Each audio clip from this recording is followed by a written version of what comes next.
What do U.S. Army 19 kilo tankers do when they're not actually out tanking? Current and former 19 kilos are more than welcome to add to this, as well as former Marine Corps 1812s. Because everything I'm about to tell you is just from my own personal experiences.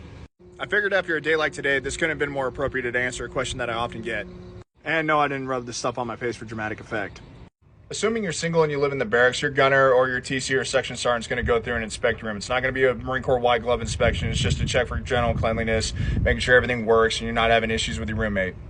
Then from 6:30 to 7:30 is PT. PT can range from anything from just doing a run, circuit training, some type of CrossFit workouts, swimming, rucking, so we'll throw on our packs and hike for a while. The farthest we'll run weekly is about 4 miles, and weekly we'll hike 5 miles. Last week we did 12. And then when you get to work, you do the first thing that's the utmost priority, maintenance. Any tanker will tell you maintenance. Because the readiness of this 70-ton multi-million-dollar war machine is a big priority. Because they require a lot more than a standard automobile. Heck, even more than some heavy equipment construction machinery. Even when you've done all your maintenance and you think you're going to get out at 2 p.m., guess what? Plot twist. Your new transmission just came up out of nowhere and you're not going to leave work till it's done. And in my experiences, I haven't left till 11 p.m. Because you don't stop until the job is done. However, my unit's actually pretty cool, and it's things like this happen, they'll compensate you and let you come in a little bit later the next morning. Another thing we do is layouts.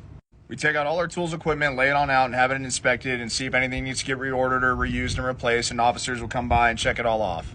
Today we had a layout, the next thing you know, some road wheels came on in. We quickly got to it, broke track, and replaced them on our tensioner arm. This was so we could also get out at a decent time and also prepare for a road test tomorrow. Like any piece of machinery, they need to be exercised, so we'll just take them on out, we'll ride around on base and then bring it back. If time permits, we'll stop about halfway, turn the tanks off, chill, and have a little class on something, and then come back. Sometimes when not much is going on, we just kick back and have classes. It could be on enemy vehicle identification, armored warfare operations, practically anything that has to do with being in the military and a tanker. And then you get off of work at a really awesome time. We'll also do rifle and pistol and machine gun ranges. Any chance we do, we go out and do land navigation with just a map, compass, and protractor, not just using the computer systems on a tank.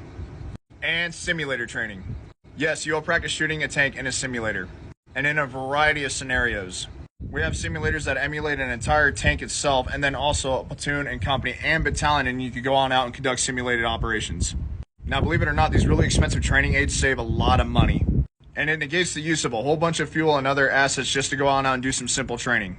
Plus, you can sleep in your own bed at night. But don't ever ask me to show because I feel like that is way too sketch. Your life as a tanker when you're not out training in the field could go one of two ways. Nice and chill or really hard.